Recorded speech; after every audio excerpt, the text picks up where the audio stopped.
ఈ ఆలయంలో ఉన్న శివలింగం యొక్క విశేషత ఏంటి అంటే, పురుషోత్తం బాయ్ అనే భక్తునికి నర్మదా నది తీరంలో ఈ శివలింగం దొరికిందట.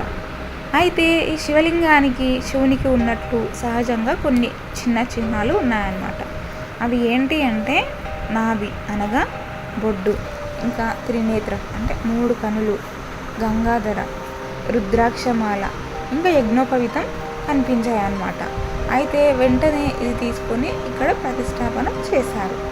అయితే మన యొక్క మనోవాంఛలు నెరవేరేందుకు ఈ ఆలయంలోని పూజారిని సందర్శించి రుద్రాభిషేకం చేయిస్తే మనకి ఎటువంటి కోరికలు ఉన్నా కూడా అవి నెరవేరుతాయని ప్రజల నమ్మకం. ఇంకా అక్కడ పూజారులు కూడా చెప్తూ ఉంటారన్నమాట. ఇంకా దీంతోపాటు కొన్ని శిల్పాలను అంటే దేవుడి యొక్క శిల్పాలను కూడా ఇక్కడ చెక్కారు. అవి ఇప్పుడు మనం చూస్తున్నాము. వీడియో ఎండింగ్లో నేను ఈ శివలింగం దొరికినప్పుడు అసలు దీని యొక్క రూపాలు అంటే ఆ గుర్తులు అనేవి ఏ విధంగా ఉన్నాయో నేను లాస్ట్లో మీకు ఫోటో కూడా పెడతాను. మీరే ఒకసారి గమనించి చూడండి. చాలా అంటే అసలు నేను చాలా ఆశ్చర్యపోయాను ఈ టెంపుల్కి వచ్చి ఇదంతా చూసిన తర్వాత. నాకైతే చాలా నచ్చింది ఈ టెంపుల్. మీరు కూడా ఒకసారి సందర్శించండి.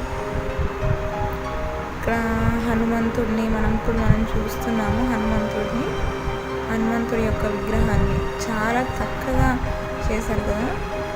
ఇదండి టోటల్గా ఈ గుడి వచ్చేసి. ఇంకా దీని యొక్క సరౌండింగ్స్ చూసుకున్నట్టయితే ఇక్కడ చూడండి, అటు ఇటు వైపు 2 ఏనుగు బొమ్మల్ని పెట్టేశారు. ఇంకా ముందర కూడా ఫుల్ గార్డెన్ ఉంది. ఇంకా చాలా ప్రశాంతంగా కూడా ఉందండి ఇక్కడ ఈ టెంపుల్.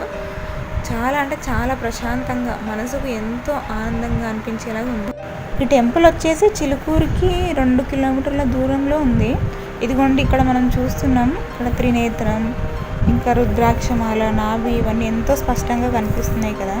మీరు కూడా ఒకసారి దర్శించుకోండి.